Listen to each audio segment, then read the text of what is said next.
Craig, another day, another garden. It's August 2024. The British sun is shining outside. I'm glad to be with you. How are you doing today? Good, good. Relaxing. It's a Sunday, one of the few days that I get off. Here in the garden, growing vegetables and flowers, really. That's what I do when I'm not doing work stuff. We'll have some B-rolls of the garden. You showed me around. It's beautiful. I had a whole tour. Craig, apart from the garden, the barter, I want to ask you what else has been top of mind.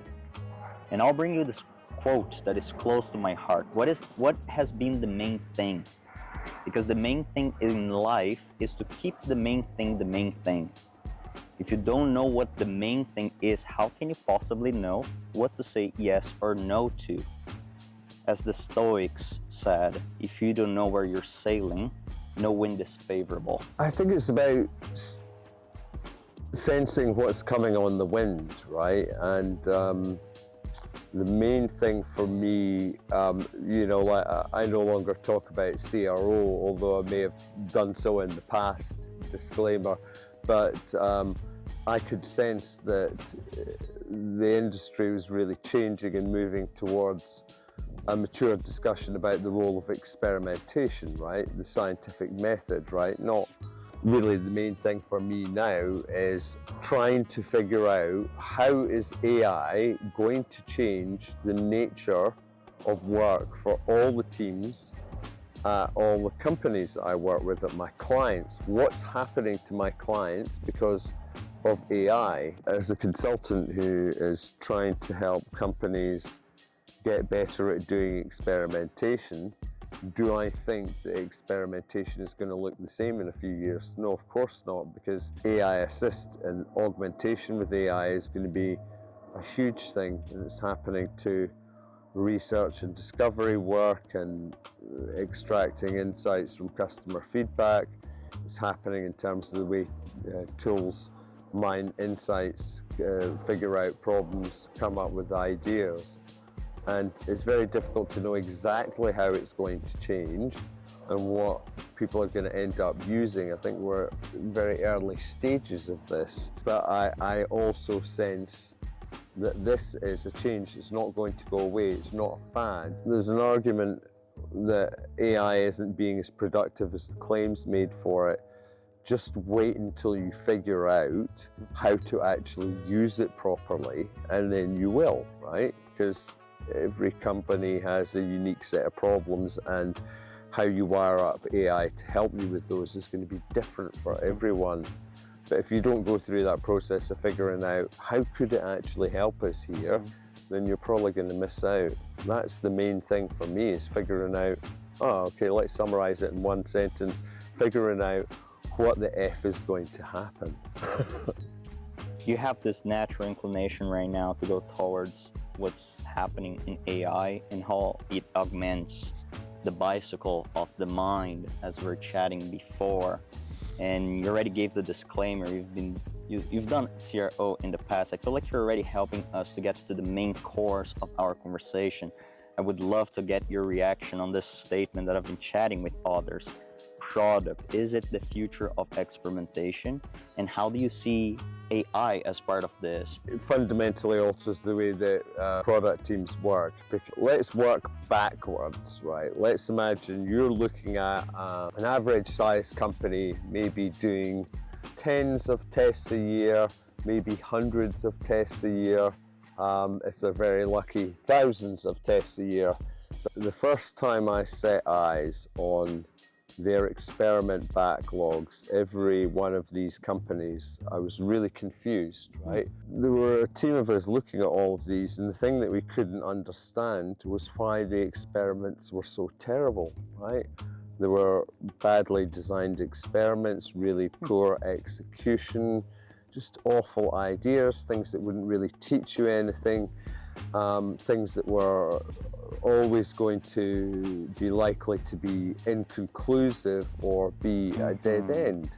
what's wrong here, or just the ideas were just awful, right? Just like really lame, terrible ideas, nothing new, everything very safe, right, and boring, and not really envelope pushing or anything like that. Local maxima kind of optimization, you know, you're keeping on that smaller mountain rather than hitching a cable car to the bigger mountain over there, because you're not innovative enough in the experimentation. It is too constrained, it's not diverse enough, or it's lacking people taking risks. So we looked at these experiment backlogs and we thought, why is all this crap in here?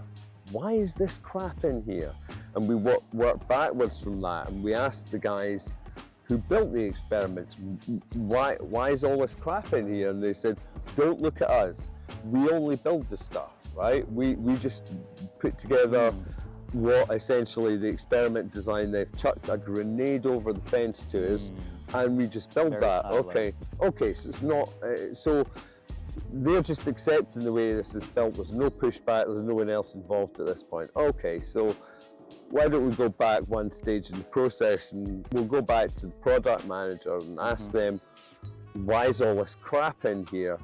And they will say, well, we've got these targets and this has to happen, so we have to kind of test on these high traffic pages, and this is the setup, and this is how we get incentivized on the whole kind of thing. Also, we just don't have time, right? We don't have enough time for discovery and ideation work. We don't have enough time to get the teams together. I want to spend more time on this stuff, but we're being pushed so fast to get stuff out the door that we literally don't have the time to actually even look at it properly.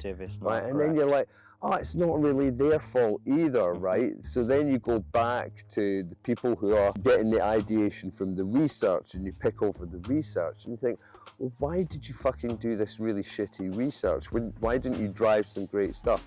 So the reason for telling you this whole story ass backwards, right, is to explain that the reason that the crap is in there is because at every stage of the experimentation cycle, the fucking scientific method isn't being followed, right?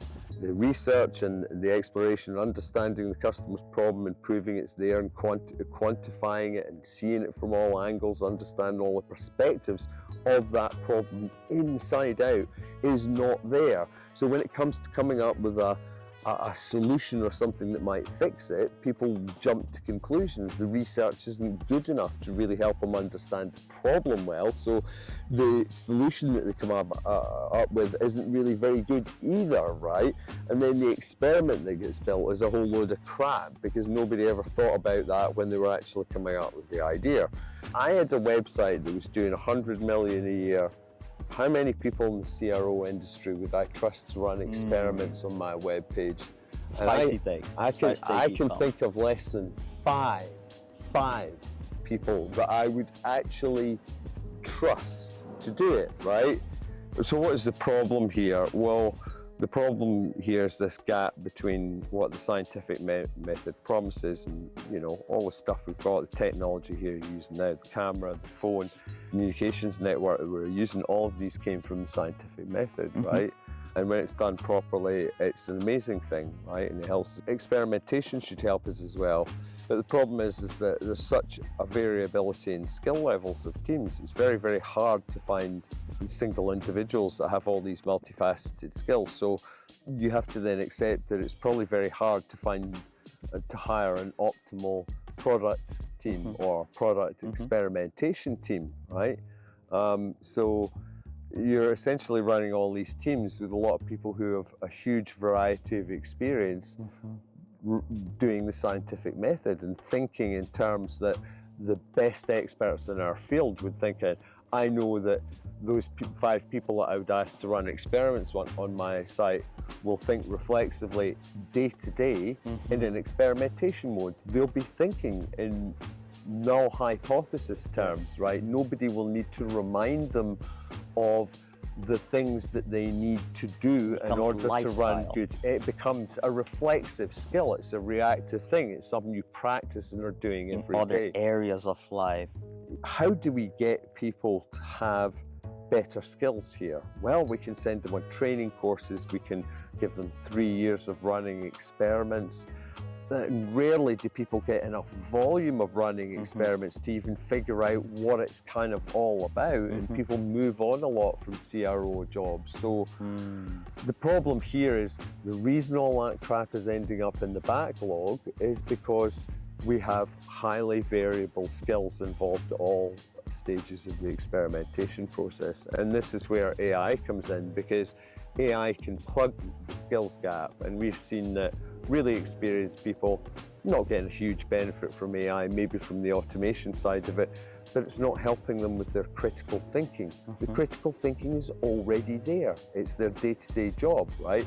But for everybody else, AI can help people think in that way, right? So all that crap that's going into the backlog, we can actually start gating and filtering it out with AI, like a series of mesh screens that filter out all the turds in the experimentation process. So what does that mean? Well, it means that it flows faster and the quality is massively improved. It also improves the skill level of those with the least amount of skill by the biggest factor. Okay, so right? So it's a leveler, and this is the game levels up the changer. playing field. So now you can have a product experimentation team, half of them are juniors, but they can perform like a team that have been together for 3 or 4 years, right? So it's not about removing these teams, massively expanding the scale and scope of what these teams are able to experiment on, right? Okay, maximizing the scale and the scope of what these teams are able to do. Yeah. When you say maximizing the scope, this for me is more confirmation that, yeah, those experimentation practitioners and individual contributors, they will end up in product positions for more scope. Yeah, so I think the whole nature of building product is going to change with AI augmentation. I think the whole nature of how we do experimentation is going to change with AI augmentation. It's kind of touching every part of the life cycle, all the way from the initial research up to analyzing and reporting on test results. So, what is the step in that process that you're most keen to see of augmentation? I think for me it's always been research, because we have a vast amount of information. One company that I'm talking to has a huge amount of call center data, like thousands of calls a day, and they also have hundreds of emails a day in terms of feedback, support tickets from customers. There's a huge variety of all this data, but it's all analyzed in separate silos around the company. Imagine if we could take everything any customer said to us, wrote to us, gave us in feedback, wrote in a poll on the website, put in our survey. If we could take the whole lot and just pour it into a giant container and say, tell us what they're saying, and tell us how that trends. So one customer who's using AI now to go through their call center data is able to categorize all their calls and work out when new problems appear, right? Because a new category will appear in the taxonomy where there wasn't one before.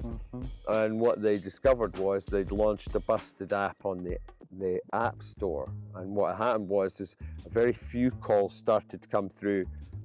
The app is broken, right? And it wasn't a huge amount. It would have barely raised a blip on the call center's KPI graphs, which focused on their call reasons, not this new one that had come along, which is your app is broken. They didn't have that one in the call center for reporting. So of course it's vanished in the data. You will never know that there was a problem with the app. And weeks could have gone by with the app broken before enough people maybe called them to twig, right? But this way they noticed the day they launched it, because suddenly this new category appeared of your app is broken, basically.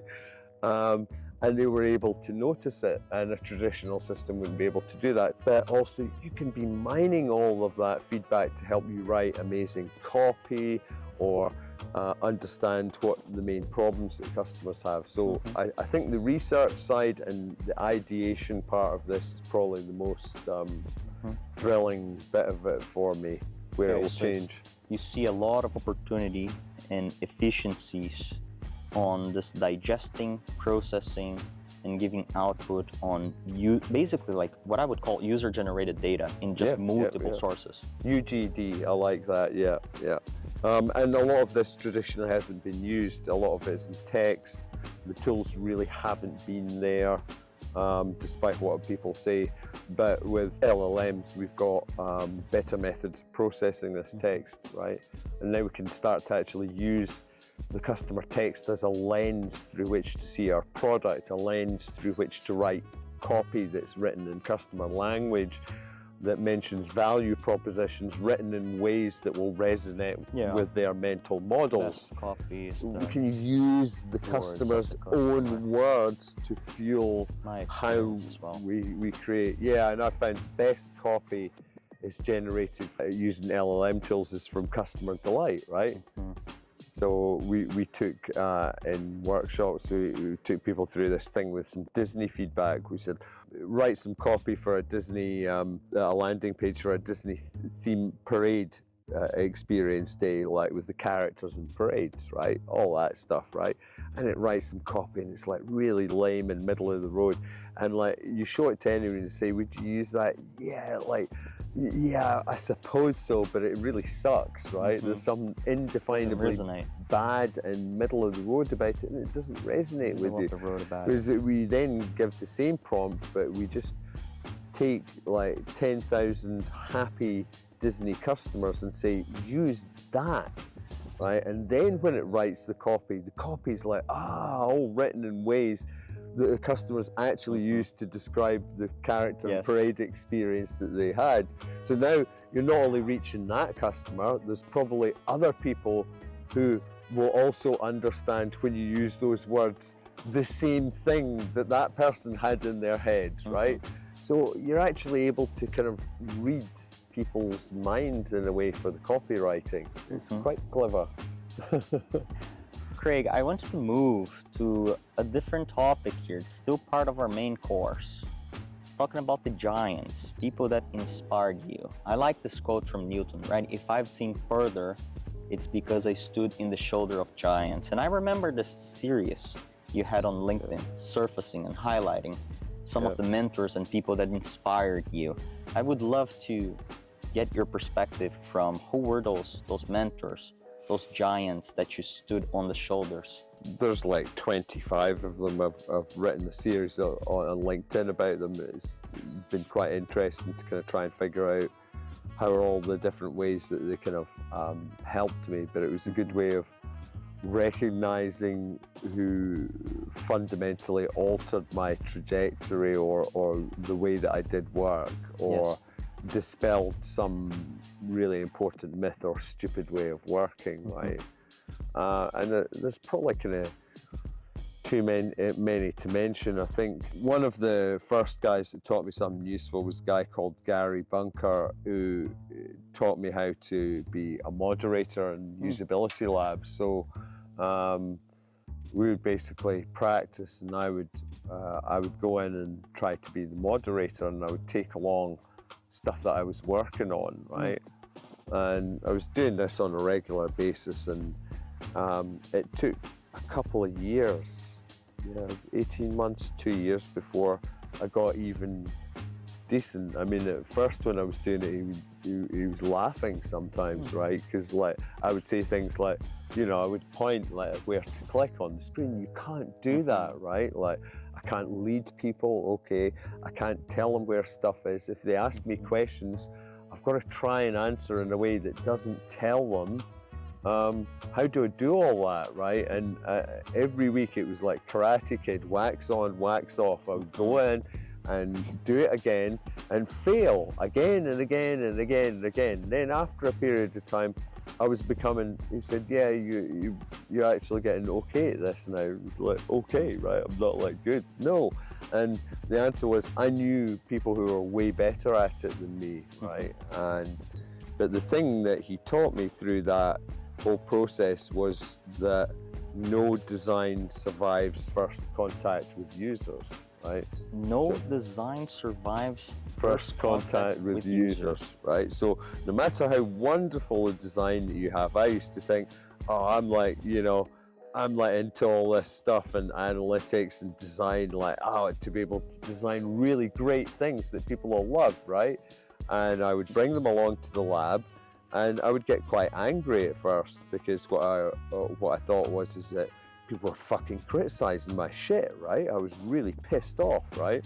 And I had to try and disguise it in the moderator session. I was like fuming. I would have to say to them, oh, I'm not involved with this at all, right? But I was lying, right? And I was involved with it. And sometimes I was like seething inside, and I would have to like be really calm and carry on, right? I just wanted to, you know. But then eventually that stopped because I realized actually they were doing me a solid, right? They were helping me, right? Because they were showing me exactly what was wrong with my product, and I stopped seeing them as the enemy, as my total friend, right? And that was a big moment for me. It was no longer in opposition to him. So he really helped me see that no matter how great or well thought out or pored over or agonized over your design is, you get it into a lab, you're going to find things wrong with it with users, and then you have to keep fixing them and going back again, and you wash it and you wash it and you wash it until it's clean of defects. Then that's a good product, when you know that it doesn't have any problems, not when you assume it doesn't have any problems, when you've proved it doesn't have any problems. And that's the difference between assuming and proof. All of this reminds me what I really bring from my background as an engineer to what I do in product, what I've done for experimentation. This principle of Kaizen, right? It doesn't start perfect, but time will take to perfection. It's the focus on the 1% better every day and the continuous improvement process, right? Yeah, and also Kaizen is, I think, is an incredibly useful thing for teams because it teaches you what is important and what makes fuck all difference, right? So there are certain things that you can push the needle on them and amp them up and pull that lever as much as you like, and it's not going to work, right? Because it's just a basic expectation in the product. You need to do it anyway. It's not going to gain you some sort of huge advantage, or there isn't a gradient there in the behavior that you can exploit, right? And a lot of people kind of make this mistake. So a great example of Kaizen that we focused on metric for the call center, basically the number of emails that they would answer in an hour, right? So everyone was like given a target by the head of the call center, and they like, you know, whipped people to do that amount of emails, right? What could possibly go wrong? I then designed a survey, and from the survey I kind of figured out what we were basically asking people was to give us their rating for how quickly we had answered the email, right? And the second questions we asked is whether it had answered their question, right? How well it had answered their question first time, right?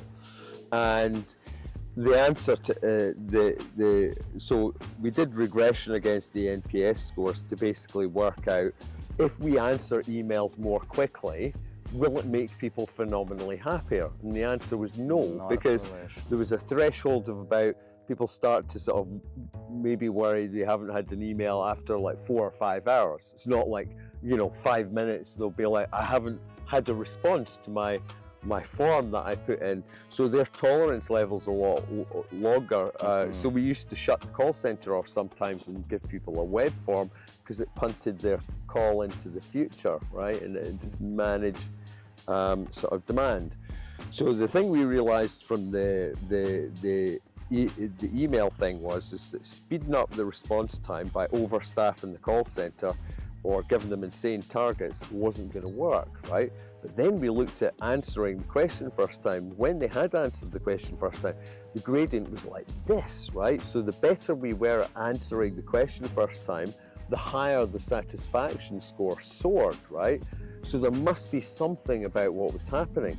So I went and looked at all the emails, and do you know what was happening? To get the email volume out quickly, people would just bash off any old shit as a response and send it to people, because they were just like kicking it into the long grass of the future. And then somebody else would have to pick it up later when the customer now really pissed off mailed in. But then they would get a slow response. So several days would go by with the customer getting more and more angry, so it like caused a snowball effect. It was not case completion, it was so they email said, answered. What shall we do? So we put a button on the end of the email. Did this answer your question? Yes, no. And we gave them a target of 72% yes, right? So that's your new target. Don't care about the volume that you do, but 72% of them have to say, this answered my question first time. And that was a game changer. And all the NPS scores went way up, right? Expected. So there are some things that you figure out, oh, we should like, oh, we'll make our email response faster and cut the phone off. But in this case, like Kaizen kind of shows you, it doesn't really make any difference if you make that bit of the service better, right? But some other things it does. The story, the analogy here really reminds me of this idea of incentives, right? The world is moved by incentives, and you shifted towards the right incentive to get the job done. Perverse incentives are a big problem in experimentation. A lot of the teams that I see that are given OKRs, targets, especially financial ones around experimentations, these always have a really debilitating effect on what actually gets tested, you know? Goodhart's law. Yeah. Craig, I want us to start moving towards our dessert. So it's going to be a series of rapid fire questions. Let's not think too much, whatever comes to mind. One personal passion or hobby that is not correlated to work, but it helps you to do better business. I think gardening, because it's taught me to be more patient and iterate things, you know. I don't always get the right solution in the garden, and I'm constantly trying things. So it does help me in experimentation. I do experiments in the garden, but I also think about what the garden teaches me in terms of how I approach my work. So exercising patience, but there's also something you mentioned to me before, this idea of always having the next mountain to climb. Hobbies, I suppose, because of the way my brain is kind of wired, I'm always looking for a lot of novelty and new information to consume. So having something that's finite, you know, that only does a certain thing, gardening to me is kind of infinite. There are so many different permutations. There's the weather and the sun and the moisture and the feeding and all these variables in play. So it isn't something that's easy to master, you know. Every situation that you meet, every season that you meet is slightly different, and that can teach us about our work as well, because every company that I meet is uniquely different, right? And every challenge that we kind of get has to be approached uniquely, because the same answer doesn't fit for everything. One thing you would like to write about, you just didn't have enough time yet.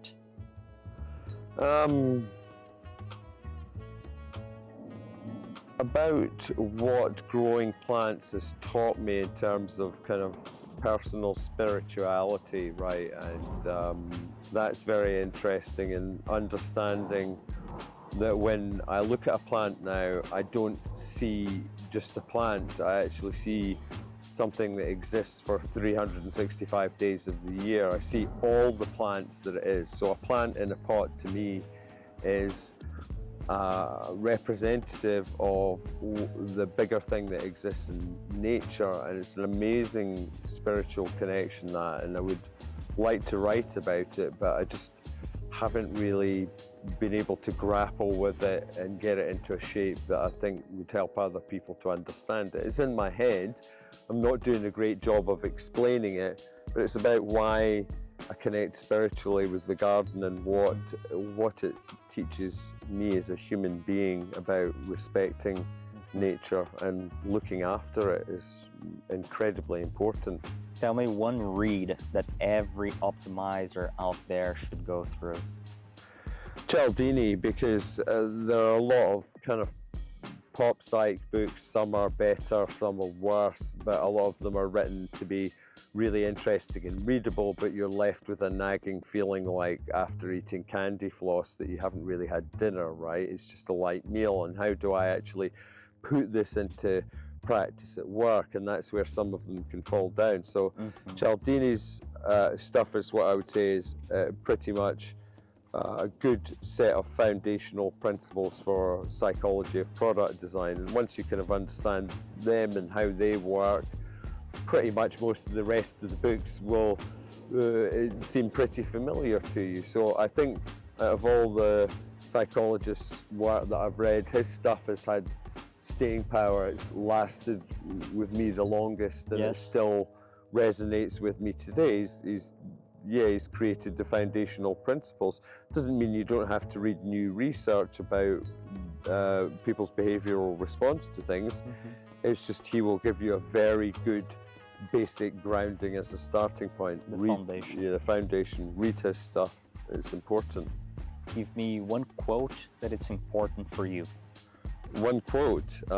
Mike Tyson also re-quoted it as well in a kind of way, because Mike Tyson said, you know, you always have a plan until you get hit by the first punch, right?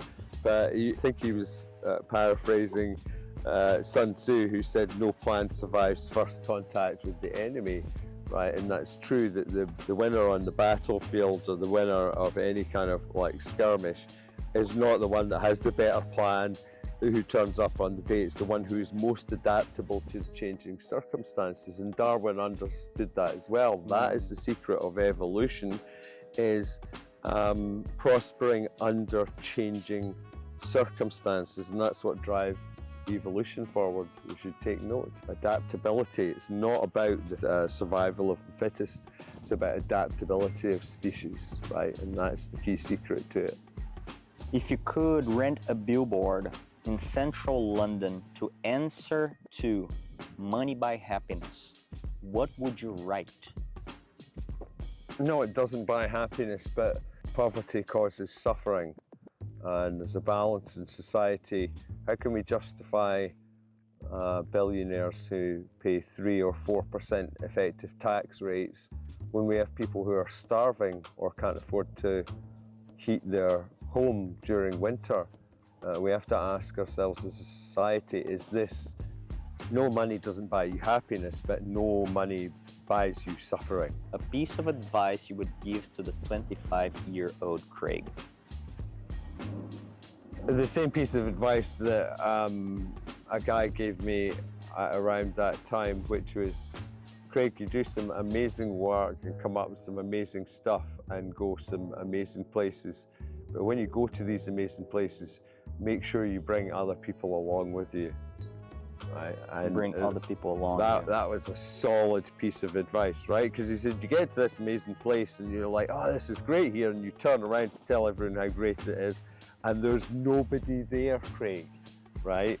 And like the penny dropped, and what he said was right, you know, because I wanted to do all these things and everyone else just had to come with me, right?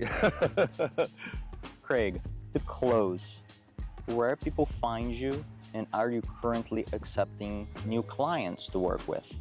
On LinkedIn, and yes, we are doing AI workshops at the moment, all about helping product and experimentation teams actually get their heads around how to actually build early stage stuff with this. So it's sort of inspiring people on the journey of where to get started with AI, and not about replacing people, about actually augmenting the people that are there and bringing out their skills and assisting them. So we've got a particular approach to this, and it's working for a lot of people, so come and talk to us and we'll explain more. Leading the way of AI. Craig, it was a pleasure spending this great time in the garden, sharing a little bit of life and business. I'm looking forward. The sun is out again. I'm looking forward to the next garden time. Take care, man. Thanks. Thank you.